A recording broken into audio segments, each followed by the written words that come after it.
Hi friends, welcome to my channel. നിങ്ങൾ ആദ്യമായിട്ടാണ് എൻ്റെ ചാനൽ കാണുന്നതെങ്കിൽ സബ്സ്ക്രൈബ് ചെയ്യാൻ മറക്കരുത്. കൂടാതെ അടുത്തുള്ള പാട്ടുകൾ അപ്ലോഡ് ചെയ്യുമ്പോൾ അറിയുവാനായി ആ ബെല്ലൈക്കൻ കൂടി ഒന്ന് പ്രസ് ചെയ്തേക്കാം. അപ്പോൾ നമുക്ക് കഥയിലേക്ക് കടക്കാം. മിസ്റ്റർ ആൻഡ് മിസ്സസ് ഹിറ്റ്ലർ, ഭാഗം 10. രചന ഫൗസിയ നൗഷാദ്. തനിക്ക് വേണ്ടി അത്രയൊക്കെ ചെയ്ത സിദ്ധുവിനെ അവൾ നന്ദിയോടെ നോക്കി. അശ്രദ്ധയോടെ കാര്യങ്ങൾ ചെയ്താൽ ഇങ്ങനെ ഉണ്ടാവും. 2 ഉണ്ടക്കണ്ണുകളുണ്ടല്ലോ, അതങ്ങോട്ട് തുറന്നു വെക്കണം കേട്ടോടി. അവൻ പറഞ്ഞത് കേട്ട് അവൾ തല താഴ്ത്തി. ആ, ഇതാപ്പോ നന്നായത്. ഇങ്ങനെയല്ലല്ലോ തമ്പുരാട്ടി, നാക്കെവിടെ പോയി നിന്റെ? അവളുടെ മുഖം വല്ലാതെ ഇരിക്കുന്നത് അവൻ ശ്രദ്ധിച്ചു. നിനക്ക് വയ്യേ? പനിയുണ്ടോ? അവൻ വേദികയുടെ നെറ്റിയിൽ കൈവച്ച് നോക്കി. ചൂടൊന്നും ഇല്ലല്ലോ, പിന്നെന്താ നിന്റെ മുഖമൊക്കെ വീങ്ങിയിരിക്കുന്നത്? വേറെ എന്തെങ്കിലും പ്രശ്നമുണ്ടോ? ഇവിടെ ആരെങ്കിലും നിന്നോട് എന്തെങ്കിലും പറയുകയോ ചെയ്യുകയോ ചെയ്തോ? അവൾ ഇല്ല എന്ന അർത്ഥത്തിൽ തലയാട്ടി. വേദ, നിനക്ക് എന്തുണ്ടെങ്കിലും എന്നോട് പറയാം. നിന്നെ ഇവിടേക്ക് കൂട്ടിക്കൊണ്ടു വന്നത് ഞാനാണെങ്കിൽ നിന്റെ പൂർണ്ണ ഉത്തരവാദിത്വവും എനിക്കാണ്. അതുകൊണ്ട് മടിക്കാതെ എന്തുണ്ടെങ്കിലും എന്നോട് പറയണം. അവൻ അത്രയൊക്കെ പറഞ്ഞിട്ടും അവൾ ഒന്നും തന്നെ പറയാൻ കൂട്ടാക്കിയില്ല. ശരി, നീ റെസ്റ്റ് എടുക്ക്. കൈയൊന്ന് ഓക്കെ ആവുന്നത് വരെ കിച്ചണിൽ കയറണ്ട. അത് പറഞ്ഞവൻ പുറത്തേക്ക് പോയതും അവൾ ആശ്വാസത്തോടെ ഒന്ന് ശ്വാസം വിട്ടു. സിദ്ധാർത്ഥ് കൂടുതൽ എന്തെങ്കിലും ചോദിച്ചാൽ അവൾക്ക് പറയാൻ ഉത്തരമില്ല.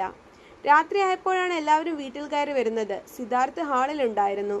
അവനെ കണ്ട് ഹൃത്തിക്ക് അടുത്തേക്ക് വന്നു. സിദ്ധു? അവൻ സിദ്ധുവിനെ കെട്ടിപ്പിടിച്ചു. You are looking more handsome യാർ. ഓരോ ദിവസം കൂടുമ്പോഴും നിന്റെ ലുക്ക് കൂടി വരികയാണല്ലോ സിദ്ധു. ഒന്ന് പോടാ, എൻ്റെ ആണോ? നിന്റെ അല്ലേ കൂടി വരുന്നേ? അല്ല, ലണ്ടനിൽ നിന്ന് ഇത്ര വേഗം നീ എത്തിയോ? സിദ്ധാർത്ഥ ചോദിച്ചു.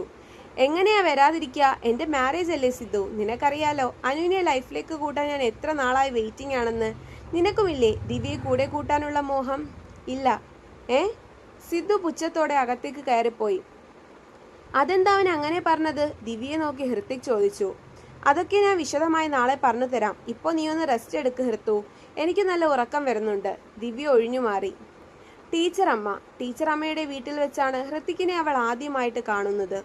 അവിടെ വെച്ച് തന്നെയാണ് അവർ തമ്മിൽ പ്രണയത്തിലാവുന്നതും വിവാഹം നടക്കുന്നതും ഒക്കെ. എന്തൊക്കെ വാക്കുകളായിരുന്നു. നീ എനിക്ക് വേണ്ടി കാത്തിരിക്കണം, ഞാൻ വരും നിന്നെ കൂട്ടിക്കൊണ്ടു പോവാൻ. ഇടർച്ചയോടെ ആ രാത്രി അവൻ അവളോട് പറഞ്ഞപ്പോൾ വേദികയ്ക്ക് മറ്റൊന്നും പറയാനുണ്ടായിരുന്നില്ല. അത്രമാത്രം അവളുടെ ഹൃദയത്തിൽ അവൻ പതിഞ്ഞു പോയിരുന്നു. കാത്തിരിക്കും ഞാൻ. ഈ അനാഥ പെണ്ണിന് ഇത്രയേറെ സ്നേഹവും സന്തോഷവും നൽകിയ നിങ്ങളെ ഞാൻ എങ്ങനെ മറക്കാനാണ്? ഒരിക്കലും എനിക്കതിന് കഴിയില്ല. എത്ര കാലം വേണമെങ്കിലും ഞാൻ കാത്തിരുന്നോളാം. നിങ്ങളോടൊപ്പം ഓരോ നിമിഷവും എന്നും എൻ്റെ ഹൃദയത്തിലുണ്ടാവും. അവൻ്റെ കണ്ണുകളിലേക്ക് നോക്കി അവൾ മൊഴിഞ്ഞു. അവനോടുള്ള വിശ്വാസത്തിൻ്റെ പുറത്തായിരുന്നു അവൾ അവളെ തന്നെ അവന് സമർപ്പിച്ചത്. എന്നിട്ടൊടുവിൽ അവൾക്ക് അവളെ തന്നെ നഷ്ടമായി. ഓർക്കും തോറും അവൾക്ക് സ്വയം നിയന്ത്രിക്കാനായില്ല. അല്ലെങ്കിലും ജീവന് തുല്യം ഒരാളെ സ്നേഹിച്ച് അവർക്കായി സ്വയം നമ്മെ തന്നെ സമർപ്പിച്ച് അവർക്കായി ജീവിതം മുഴുവൻ കാത്തിരുന്നിട്ട് ഒടുവിൽ നമ്മളോടുള്ള സ്നേഹം അവരുടെ അഭിനയമായിരുന്നു എന്ന് തിരിച്ചറിയുന്ന ആ നിമിഷം, ആ ഒരൊറ്റ നിമിഷത്തിന് നമ്മളെ തന്നെ ഇല്ലാതാക്കാനുള്ള ശേഷിയുണ്ട്. പകൽ മുഴുവൻ അവൾ മറ്റുള്ളവരെ ഭയന്ന് കരയാതെ പിടിച്ചു നിന്നു. രാത്രിയായതും അവൾ തൻ്റെ സങ്കടങ്ങളെല്ലാം കരഞ്ഞു തീർത്തു. ടീച്ചറമ്മ പറഞ്ഞത് എന്തായിരുന്നു അപ്പോൾ? നീ ഹൃത്തിക്കിൻ്റെ വീട്ടിൽ പോകണം. അവിടെ നിനക്ക് യോജിച്ച ആളുണ്ടാവും മോളെ. നീ ഒരിക്കലും അത് പൂർത്തിയാക്കാൻ അവരെ കൊണ്ട് കഴിഞ്ഞില്ല. അതിനു മുമ്പ് തന്നെ അവർ മരണത്തിന് കീഴടങ്ങിയിരുന്നു. പക്ഷെ അപ്പോഴും അവർക്ക് അവളോട് പറയാൻ എന്തൊക്കെയോ ബാക്കിയുണ്ടായിരുന്ന പോലെ അവൾക്ക് തോന്നി. ഈ ചതിയൻ ഹൃത്തിക്കിനെ തേടിയായിരുന്നോ ടീച്ചറമ്മ എന്നോട് ഇവിടേക്ക് വരാൻ പറഞ്ഞത്? അറിയാതെയാണെങ്കിലും ദൈവം എന്നെ ഇവിടെ എത്തിച്ചു. ആത്മാർത്ഥമായി നമ്മളൊരു കാര്യം ആഗ്രഹിച്ചാൽ അത് സഫലീകരിക്കാൻ ഈ പ്രപഞ്ചം മുഴുവൻ നമ്മുടെ കൂടെ നിൽക്കുമെന്ന് കേട്ടിട്ടില്ലേ? അതുപോലെയാണ് അവൾ അവിടെ എത്തിച്ചേർന്നത്. പക്ഷേ ഇപ്പോൾ തോന്നുന്നത് ഇവിടെ എത്തേണ്ടായിരുന്നില്ല. ഈ സത്യമൊന്നും അറിയാതെ അവനെ കാത്ത് ജീവിതകാലം മുഴുവൻ ജീവിക്കുന്നതായിരുന്നു നല്ലത്. ആരോട് പറയും തൻ്റെ വേദനകൾ? ആരും തന്നെ ഇല്ല. പങ്കുവെക്കാനും മനസ്സ് തുറക്കാനും ആരും തന്നെ ഇല്ല. ഇനി ഒട്ട് വരാനും പോകുന്നില്ല. കണ്ണുകൾ കരഞ്ഞ് നീര് വെച്ചിരുന്നു. ലക്ഷ്മിയമ്മ അത് ശ്രദ്ധിച്ചു.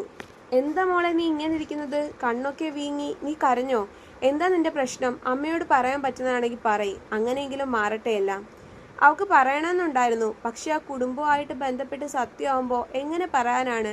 അത് കൂടുതൽ പ്രശ്നമാകും. ഒന്നുമില്ല ലക്ഷ്മിയമ്മേ, ഞാൻ ഓരോന്നിങ്ങനെ ഓർക്കുമായിരുന്നു. ആരും ഇല്ലാത്തതുകൊണ്ട് ആർക്കും എന്നോട് എന്തോ ആവാലോ, അവൾ ഇടർച്ചയോടെ പറഞ്ഞു. ആരാ പറഞ്ഞേ മോക്ക് ആരുമില്ലെന്ന്? മോക്ക് ഞാനുണ്ട് കേട്ടോ. എന്നെ ആരായിട്ട് വേണമെങ്കിലും കണ്ടോ. ഇവിടെ മറ്റുള്ളവരുടെ സ്വഭാവം മോക്ക് മനസ്സിലായല്ലോ. അത് കാര്യമാക്കണ്ട. എത്ര നാളുകൊണ്ട് ഞാൻ കാണുന്നതാ. പിന്നെ ജീവിച്ചു പോവേണ്ടേ മോളെ, അതുകൊണ്ട് അങ്ങ് നിൽക്കുന്നതേ ഉള്ളൂ, അവർ പറഞ്ഞു. എന്നാൽ ഞാൻ പ്രാതൽ വിളമ്പട്ടെ? വയ്യെങ്കിൽ വരണ്ട, ഞാൻ കൊണ്ട് കൊടുക്കാം. അവർ ഭക്ഷണമെല്ലാം മേശപ്പുറത്ത് കൊണ്ടുവച്ചു. അവൾക്ക് എങ്ങനെ ഹൃത്തിക്കിൻ്റെ മുന്നിൽ ചെല്ലുമെന്ന് ഒരു പിടിയും ഉണ്ടായിരുന്നില്ല. എത്രയും വേഗം അവനൊന്ന് പോയിരുന്നെങ്കിൽ എന്നവൾ ആഗ്രഹിച്ചു. അല്ല, ഇന്നും ആ പെണ്ണിന് വയ്യേ? അവളെ വിളിക്ക്. ഇവിടെ വേറെ ആരാ വിളമ്പുക? അഞ്ജലി ചോദിച്ചു. അവളുടെ കൈ വയ്യല്ലോ അമ്മ, ഇന്നിവർ വിളമ്പി തിന്നോളും. നിങ്ങൾക്ക് ബുദ്ധിമുട്ടുണ്ടോ? ലക്ഷ്മി അമ്മയെ നോക്കി അവൻ ചോദിച്ചു. ഇല്ല, ഞാൻ ചെയ്തോളാം. അവളെ വിളിക്ക്. ചെറിയ സഹായം ചെയ്തുകൂടാന്നില്ലല്ലോ, രവി പറഞ്ഞു.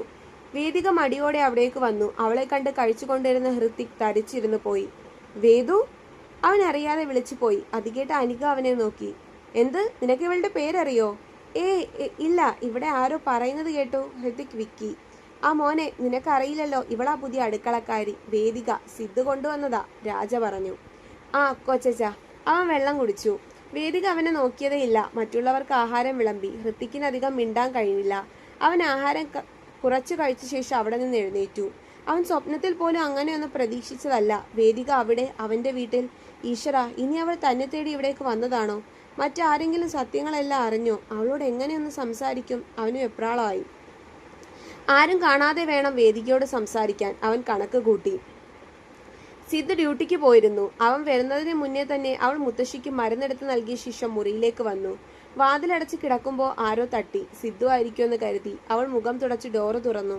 മുന്നിൽ ഹൃത്തിക്. അവനു മുന്നിൽ കൊട്ടിയടയ്ക്കാനൊരുങ്ങിയ വാതിൽ തള്ളി അവൻ അകത്തേക്ക് കയറി കുറ്റിയിട്ടു. പുറത്തു പോ, ആരെങ്കിലും കണ്ടാൽ. നീ ആയിട്ട് ആരെ അറിയിക്കാതിരുന്നാ മതി. ഞാൻ ആരോടും പറയില്ല. എല്ലാവരും ഉറങ്ങി. എനിക്ക് കുറച്ച് സംസാരിക്കാനുണ്ട്. എനിക്ക് സംസാരിക്കാനില്ലെങ്കിലോ? വേദു, നീ എന്താ ഇവിടെ? വേദു? ആരുടെ വേദു? എന്നെ ഇനി അങ്ങനെ വിളിച്ചു പോകരുത്. അതിനുള്ള അർഹത പോലും നിങ്ങൾക്കില്ല. അവൾ നിയന്ത്രിക്കാനാവുന്നതും ശ്രമിച്ചു. പക്ഷെ അവളുടെ കണ്ണുകൾ അനുസരണയില്ലാതെ പെയ്തു. കരയില്ലേ Vedu, I am sorry, really sorry. അവൻ അവളുടെ കണ്ണുനീർ തുടയ്ക്കാനായി മുന്നോട്ട് വന്നതും അവൾ അവനെ തടഞ്ഞു. ഇനി എൻ്റെ മേൽ കൈവച്ച ഞാൻ ജീവനോടെ ഉണ്ടാവില്ല, തീർച്ച. അയ്യോ വേണ്ട, അബദ്ധമൊന്നും കാണിക്കല്ലേ. എന്തിനായിരുന്നു? നിങ്ങളെ ഞാൻ ആത്മാർത്ഥമായിട്ടല്ലേ സ്നേഹിച്ചത്, വിശ്വസിച്ചത്. എല്ലാം അറിഞ്ഞിട്ടല്ലേ നിങ്ങൾ തന്നെയല്ലേ ഈ താലി എൻ്റെ കഴുത്തിൽ ചാർത്തിയത്. ആ രാത്രി എന്തൊക്കെ വാക്ക് പറഞ്ഞിട്ടാണ് നിങ്ങൾ എന്നെ സ്വന്തമാക്കിയത്. എല്ലാം നിങ്ങൾ കവർന്നെടുത്തില്ലേ? അവൾ കരഞ്ഞു നിലത്തേക്കിരുന്നു. അവൻ എന്ത് പറയണമെന്ന് അറിയില്ലായിരുന്നു. വേദു, എൻ്റെ തെറ്റാ. അവിടെ വെച്ച് നിന്നെ കണ്ടപ്പോൾ എനിക്കൊരിഷ്ടം തോന്നി. നിന്നെ സ്വന്തമാക്കണമെന്ന് തോന്നി. പക്ഷേ അതൊരിക്കലും എൻ്റെ വീട്ടുകാർ അംഗീകരിക്കില്ല. അതുകൊണ്ടാണ് നിന്നെ എനിക്ക് അവിടെ ഉപേക്ഷിച്ചിട്ട് പോരേണ്ടി വന്നത്.